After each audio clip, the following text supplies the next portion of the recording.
La vie d'artiste. Stéphane Fumière.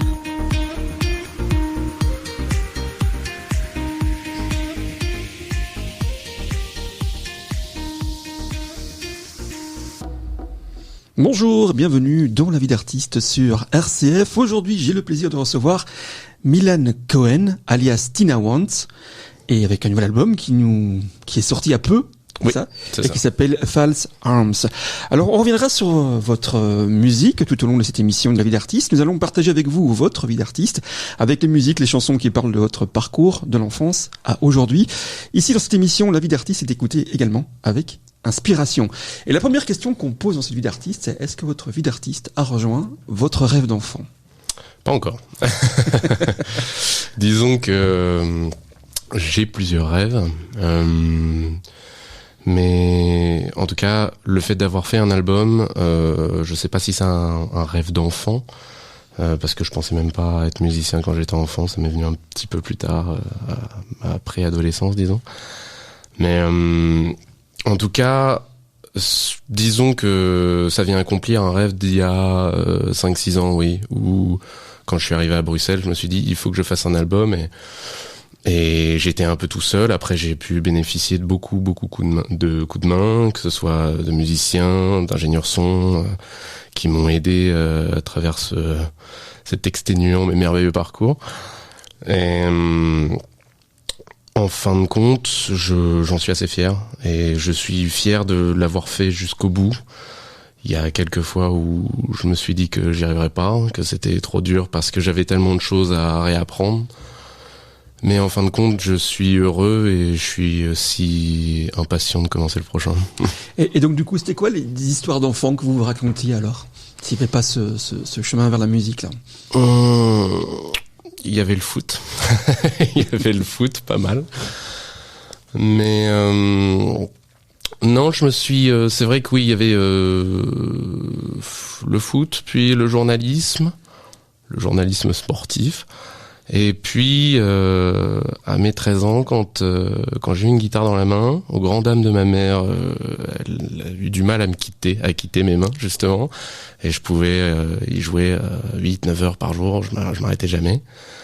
Et j'ai tout de suite voulu composer, j'ai tout de suite voulu faire mes propres choses, même si jouer mes reprises d'Oasis, des Beatles, ça a très très vite été la composition.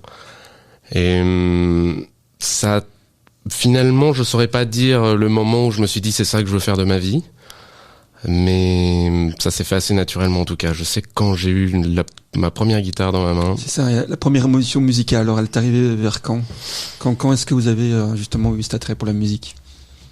La première émotion, la première chose qui vous a fait vibrer en musique ? De ce que j'écoutais. Ce que j'écoutais ou dans l'enfance peut-être. Ouais, dans l'enfance, oui, c'était. Je pense à beaucoup de choses. Je pense quand mes parents mettaient beaucoup de musique à la maison quand j'étais tout petit, et je me souviens du Unplugged de Nirvana, de Penny Royalty précisément. Je me souviens du premier album d'Oasis, de Radiohead aussi. Très vite, Radiohead est arrivé dans ma vie. Mais oui, si je devais dire peut-être la première chose dont je me souviens, c'est vraiment Penny Royalty du Unplugged de Nirvana. Et à quel moment vous avez découvert votre voix ? Parce qu'au départ, c'était très guitare, on a entendu, donc la première guitare. Quand est-ce que vous découvrez que vous pouvez mettre une voix sur votre musique ?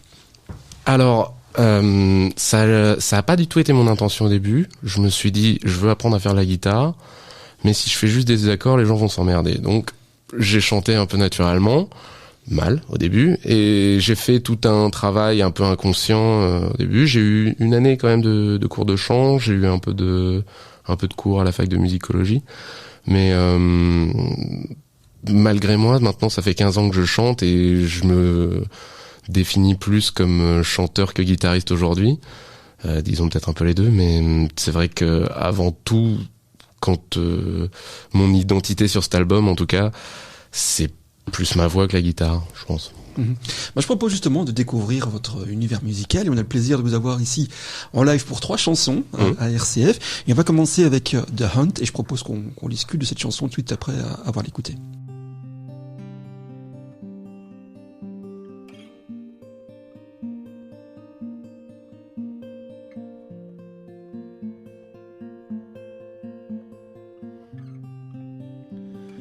Give it a thought. Now you're home, trapped like a drop on a rose, seeking its joy.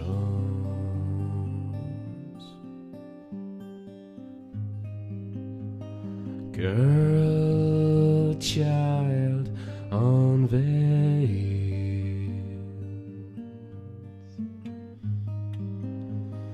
bursts into flames. Ooh.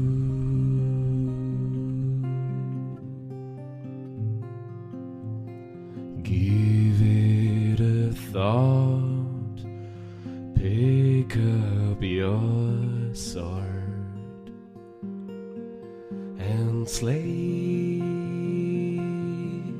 They're gonna feed your hand and wash you away. Well played,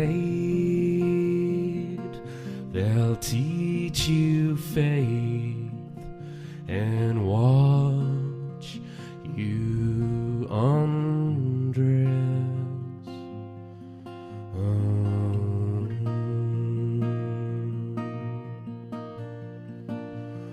Were you hunting all alone, or only chasing silence, trapped in a gutter, and came back to steal the crumbs? Have they lost their mind in the sun?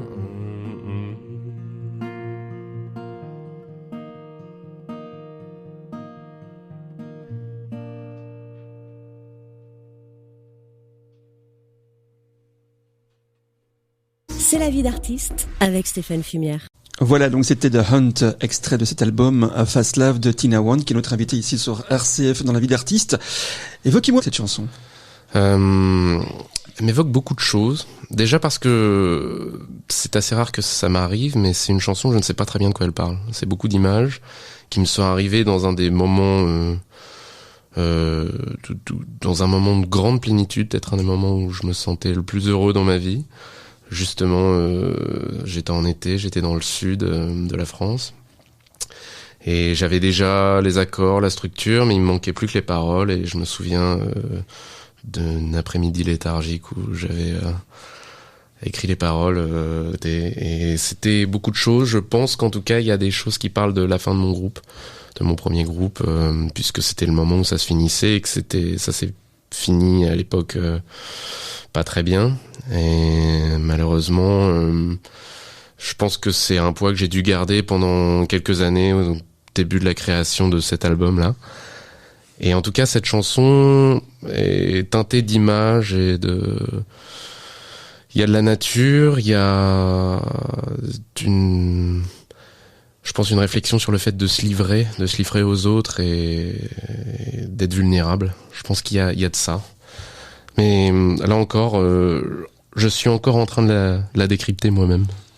Alors dans cet album, donc False Arms, qu'est-ce qui vous a donné l'inspiration musicale ? Est-ce que vous aviez une inspiration musicale particulière en commençant cet album ? Je pense que de toute manière, mon inspiration principale aujourd'hui est le groupe que je tiens en très très haute estime, c'est Radiohead. C'est pour moi, au-delà de la musique en elle-même, c'est la démarche que j'apprécie énormément, d'avoir, je sais pas combien maintenant, quasiment 30 ans de carrière, il me semble, et de continuer toujours à repousser ses propres limites, et à un moment donné, les limites de la musique et de l'ère dans laquelle il se trouvait, quand je pense le tournant des années 2000, il y a très peu de groupes des années 90 qui ont réussi le tournant des années 2000. Je pense que Radiohead s'en est tiré avec un brio incroyable, et sans parler du tournant des années 2010 aussi. Leur dernier album a été une sorte de guide, comme quelque chose qui m'accompagnait, avec une certaine épure, une certaine maturité qui m'a fait, qui m'a guidé. Et puis il y a eu en tout cas sur cet album, il y a eu un groupe qui a été très très important pour moi, parce que c'est quelqu'un qui a eu un peu la même trajectoire. C'est un groupe qui s'appelle Low Roar. Et j'ai passé une soirée à un moment donné, c'est pas un groupe extrêmement connu, mais j'ai passé une soirée avec le chanteur Ryan Karazia. Et c'est un groupe en fait qui a été formé avec un chanteur qui venait des États-Unis après la fin de son groupe, qui a déménagé en Islande, qui s'est retrouvé un peu tout seul avec un boulot alimentaire et qui a dû se retrouver à enregistrer son album dans sa cuisine sur GarageBand. Et bon, ça a été très très bien produit derrière avec un très grand ingé son qui s'appelle Andrew Sheps. Et aujourd'hui, il en est à son 4e album, avec toujours Tina Wand, c'est un peu basé aussi là-dessus. J'aimais bien cette idée de formation mouvante. C'est évidemment Tina Wand, c'est moi, mais c'est aussi tous les gens qui travaillent autour, qui ont travaillé de manière très éphémère, très sporadique, ou alors des gens qui m'accompagnent sur le long terme, et que ce soit pas Milan Cohen, mais que ce soit un nom qui rende justice au travail de tous ces gens-là. C'est ça, donc le premier groupe c'était Paulette, c'est ça ? C'est ça, ouais. Et donc ici, c'est Tina Wand. Ouais. Vous êtes leader dans ces deux groupes ? Chanteur en tout cas. Chanteur, ouais. Pour le premier, c'était des fois assez compliqué. Pas vraiment c'était très démocratique. Et on va dire qu'on partageait le leadership avec le guitariste qui était quelqu'un à l'époque beaucoup plus avancé que moi, qui était plus vieux et qui était beaucoup plus avancé que moi professionnellement et musicalement. Et c'est quelqu'un, même si la relation a pu être compliquée avec lui, qui m'a appris ce que c'était que de travailler efficacement, de repousser un peu ses limites musicales. Et, ça a été, de toute manière, ce groupe ça a été beaucoup de grandes rencontres dans ma vie et énormément d'évolution musicale et professionnelle. Professionnellement, en fait, ça m'a énormément apporté. Qu'est-ce que vous attendez justement de vos musiciens ? Comment est-ce que vous mettez ça en place entre vous ? Est-ce que chacun a un rôle bien précis ou est-ce qu'il y a vraiment une espèce d'intelligence collective où chacun peut apporter une touche musicale, une touche vocale à cet album ? Ça dépend. Déjà parce que ça dépend du musicien, qu'il y a des musiciens qui ont besoin d'être guidés, vraiment drivés sur... Pardon. Un petit trou, coupera. Bien sûr. Alors, ça dépend des musiciens, parce qu'il y a des musiciens qui ont besoin d'être guidés tout au long de leur apport, leur contribution. Et il y a des musiciens, en général, je préfère plutôt laisser une marge de liberté aux musiciens. Pour moi, c'est un peu... Je donne un exemple, je donne quelque chose, et puis ta carte blanche, vas-y, sors-moi quelque chose. Et ça dépend, et puis ça dépend de mon intention. Je sais que il y a des fois où ça peut pas être l'improvisation. Quand j'ai besoin d'une ligne de quatuor à cordes, je vais l'écrire parce que on peut pas forcément trop improviser dans ces cas-là. Il faut avoir quelque chose d'assez dirigé. Justement, dans l'écriture, vous commencez par quoi ? Est-ce que c'est par une mélodie à la guitare, ou c'est la voix, ou c'est écrire un texte et puis mettre en musique par rapport au texte ? Ça dépend parce que ça peut arriver de n'importe quelle manière, l'inspiration. Des fois c'est une guitare, une ligne de guitare, un arpège, ça peut être une mélodie, mais ça peut arriver de n'importe quelle manière. Des fois ça peut être une parole aussi. C'est des constructions, un peu des moments de grâce. C'est un peu mes moments préférés dans ma vie, les moments où la bonne idée arrive et on se sent touché par quelque chose, et extrêmement perméable à l'atmosphère environnante. Qu'est-ce qui vous fascine dans la musique ? Qu'est-ce qui vous inspire ? Ce qui me fascine, en tout cas, quand moi j'en fais, c'est principalement cet état de grâce. quand l'idée arrive. Et que des fois, on peut passer des mois à pas savoir comment agencer une idée, comment si, ça. Et il y a un moment, un déclic, une petite chose. Pareil, quand j'ai enregistré cet album, c'était des moments où des fois un petit détail, une petite chose faisait donner sens à tout ce travail que j'avais fait avant. C'est en tout cas ce qui me fascine quand je fais de la musique. Ouais. On parle de moments de grâce et là je propose justement d'écouter un autre extrait de cet album qui s'appelle Lion in the Den. Elle n'est pas sur cet album. Justement. Elle n'est pas sur cet album, donc voilà. Mais en tout cas, on a une primeur de l'avoir ici à RCF et j'ai eu le plaisir de l'écouter et franchement, on part, on rêve, on laisse aller son esprit dessus vraiment facilement. Et donc ça s'appelle Lion in the Den, on écoute ça. Et c'est interprété donc par Melanie Cohen, alias Tina Want. On écoute.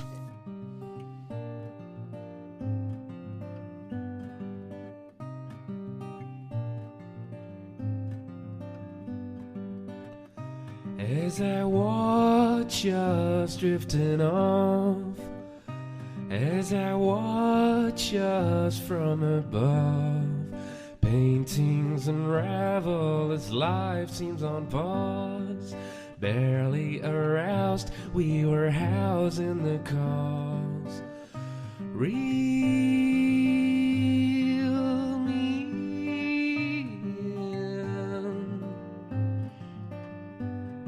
A lie in the eye that you vow to adore. The mark of a bite on her thigh you ignore. A feeling of warmth that just lacks in her tone. A rare glimpse of doubt turned to wrath, now it's grown. Reel me in. Reel me in.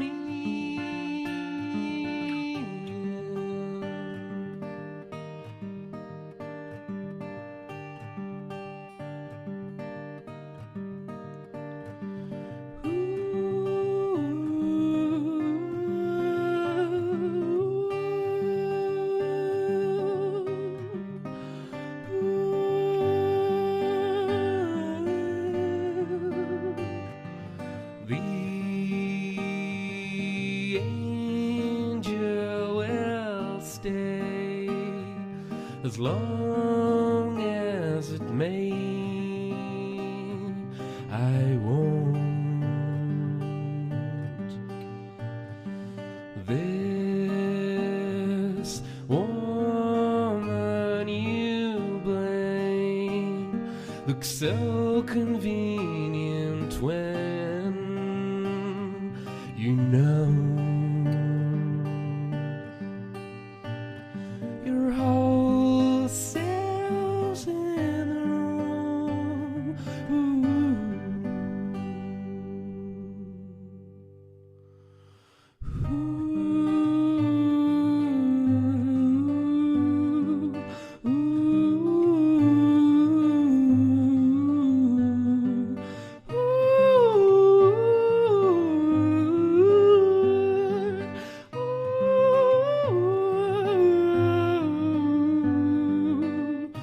As I watch us drifting off, as I watch us from above, dangerous sights of a past moment blow, the chance of a lifetime, the time put on hold.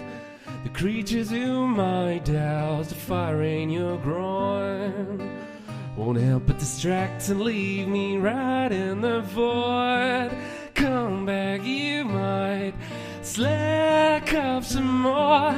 Comatose minds back up above. Reel me in. Reel me in.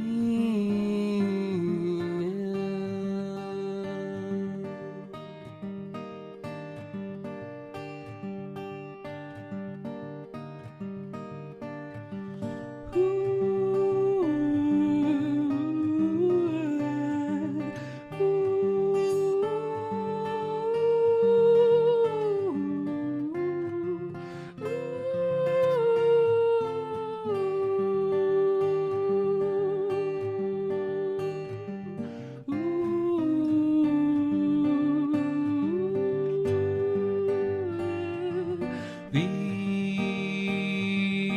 angel will stay as long as it may. I won't. This woman you blame looks so convenient when you know too well the scent of decay lying in the den that roars.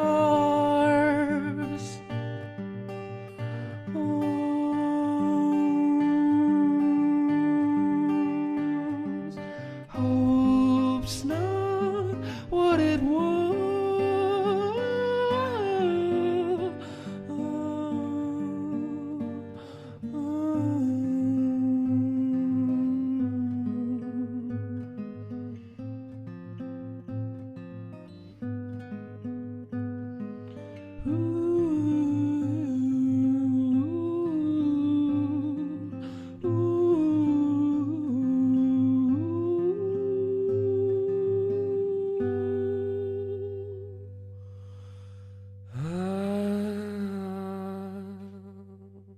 C'est la vie d'artiste avec Stéphane Fumière. Voilà, c'était Tina Wants avec Lion in the Den.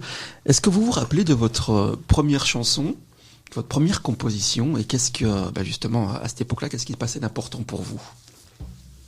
Oula, alors oui, je m'en rappelle.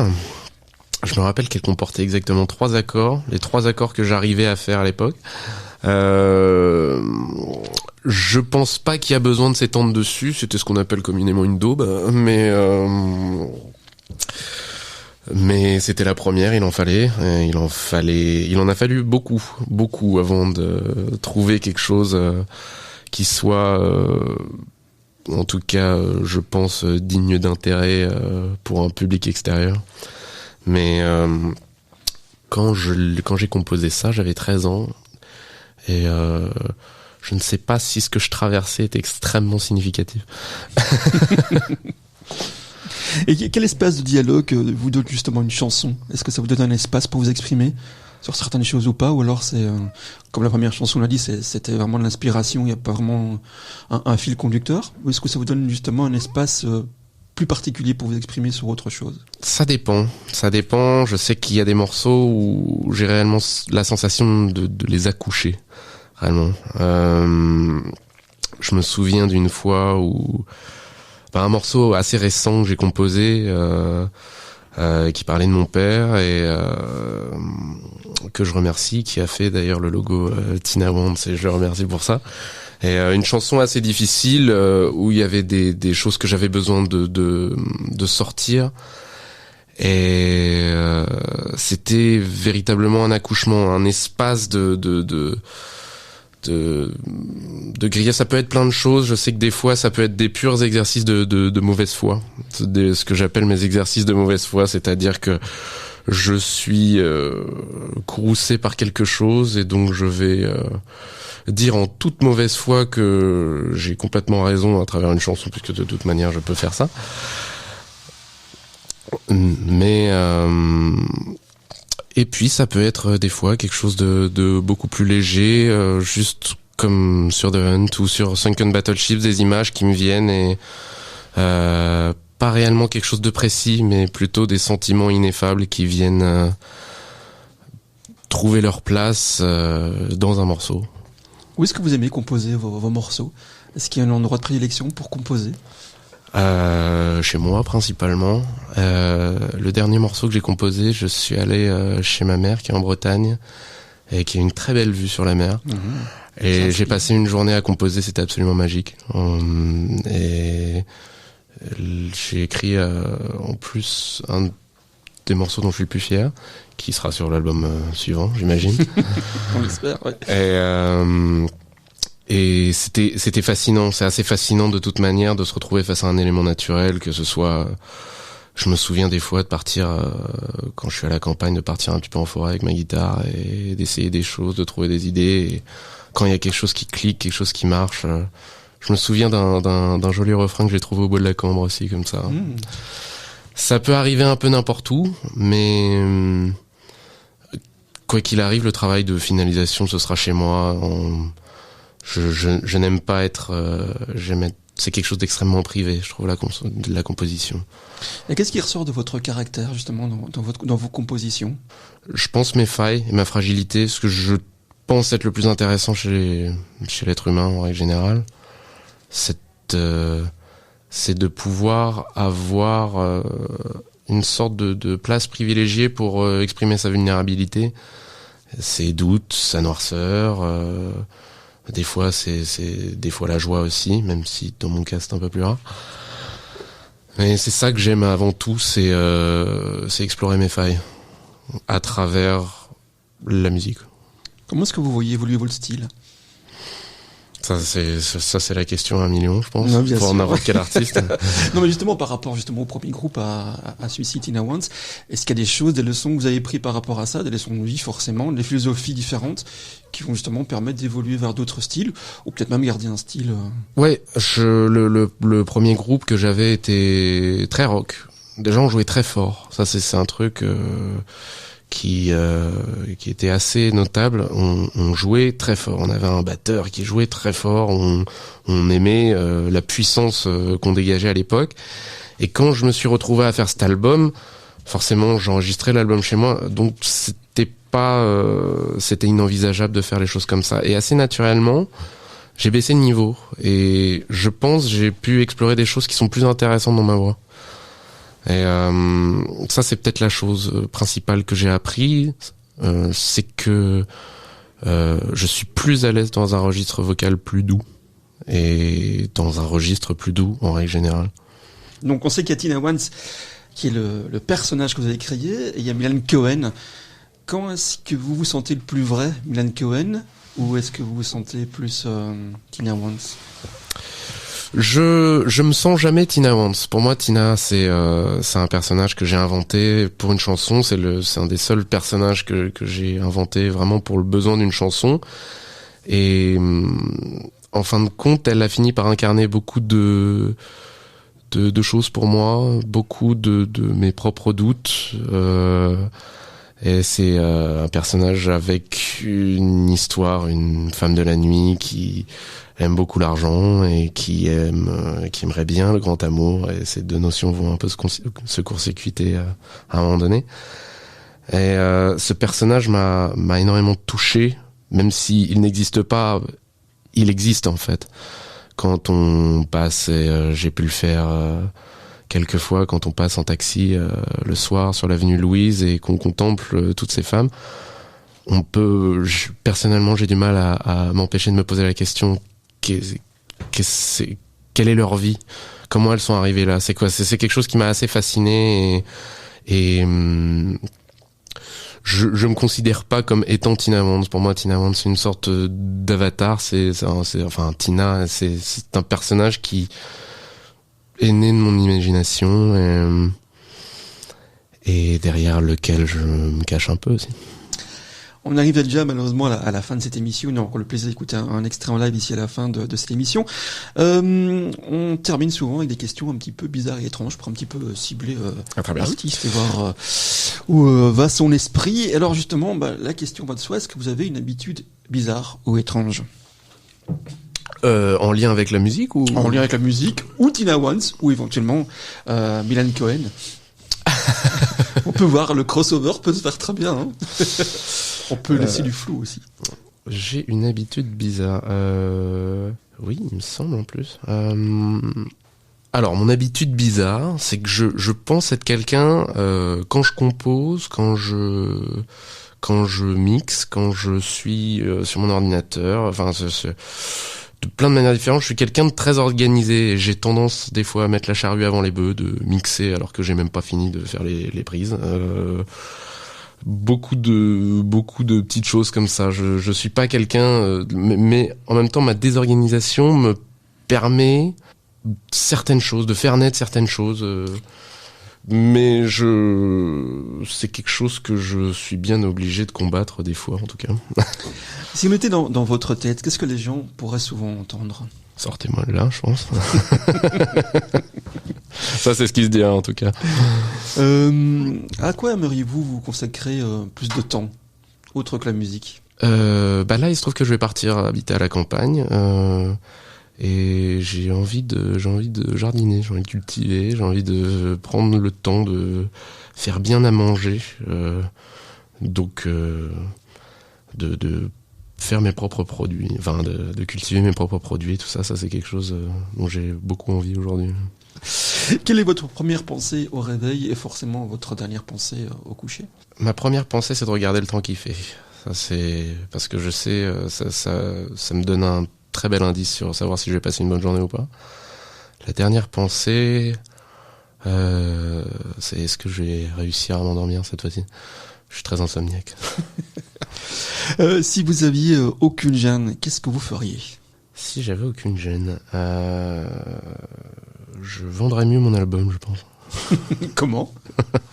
J'accosterais des gens très influents et je leur dirais tiens, écoute ça vaut le coup, c'est bien. Justement, le meilleur endroit, le lieu pour écouter votre album, ce serait où? Ça m'arrive, pour moi de toute manière c'est un peu le lieu pour écouter le mieux tous les albums, mais ça c'est vraiment propre à moi, c'est n'importe où en marchant. Mm-hmm. Mais je pense, quoi qu'il arrive, que pour l'avoir fait quelques fois, et près du jardin, comment il s'appelle, Félix App. Ah oui, voilà, tout à fait, effectivement. Un beau réseau nature. Voilà. Merci en tout cas Mélanie Cohen, alias Tina Wans, venu nous présenter votre album Thousand Arms. Et puis on a du live sur RCF et vous nous avez fait le plaisir d'en chanter 3 ici dans cette vie d'artiste. Et on va se quitter avec Sunken Battleships. Peut-être un petit mot sur cette chanson. C'est un morceau qui est peu à peu devenu le morceau le plus important pour moi sur cet album, je crois. Il évoque beaucoup de choses. Il évoque déjà un très beau moment qui est mon arrivée à Bruxelles, et aussi où elle est un petit peu. Et surtout, j'évoque une personne qui est très chère pour moi. C'est la femme de ma vie, et elle est un peu en sous-texte dans ce morceau. Et c'est sur le refrain, c'est To glory in the shade you sail on by. Et ce serait vers la gloire et dans l'ombre, tu navigues à mes côtés. Globalement. Et c'est de toute manière la personne peut-être que je remercie, une des personnes que je remercie le plus sur cet album, qui a été là pendant ces longues années où pas facile de travail, et elle a été une inspiration, un soutien, et voilà. Donc c'est la femme de ma vie, Sarah. Merci Tina Wans d'être venue dans la vie d'artiste. Merci à vous de m'avoir accueilli.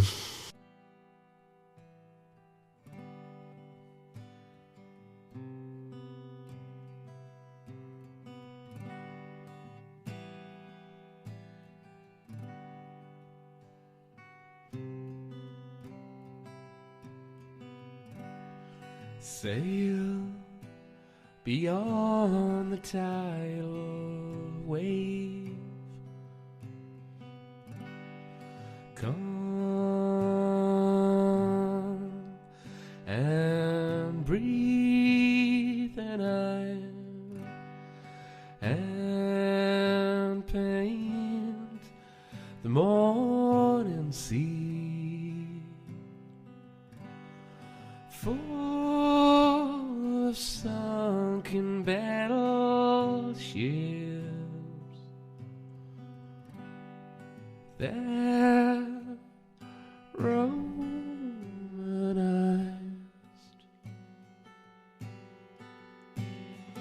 gaze beyond the lives you give, see they fell apart. and smell the salted breeze. Love the cradle of our needs. Now draw a line to glory in the shade. You sail on, oh, yeah. You sail on by him.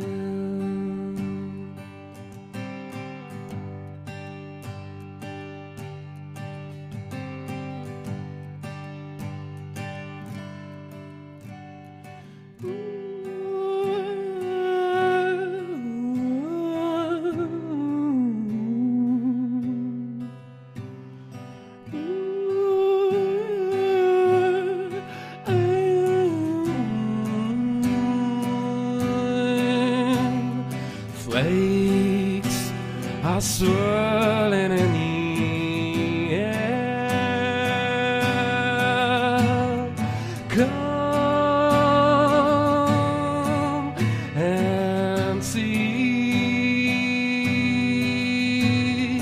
Now paint the sunken streets.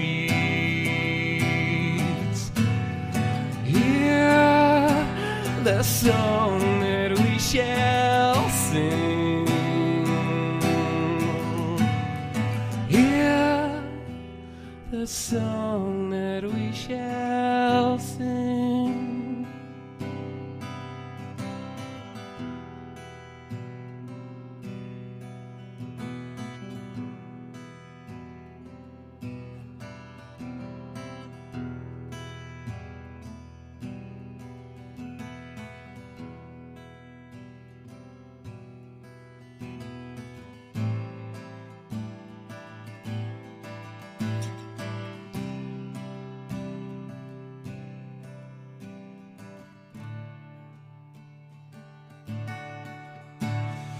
To glory in the shade. You sail on, oh, you sail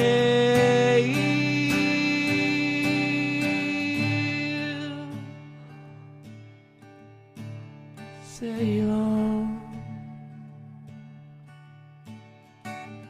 by him.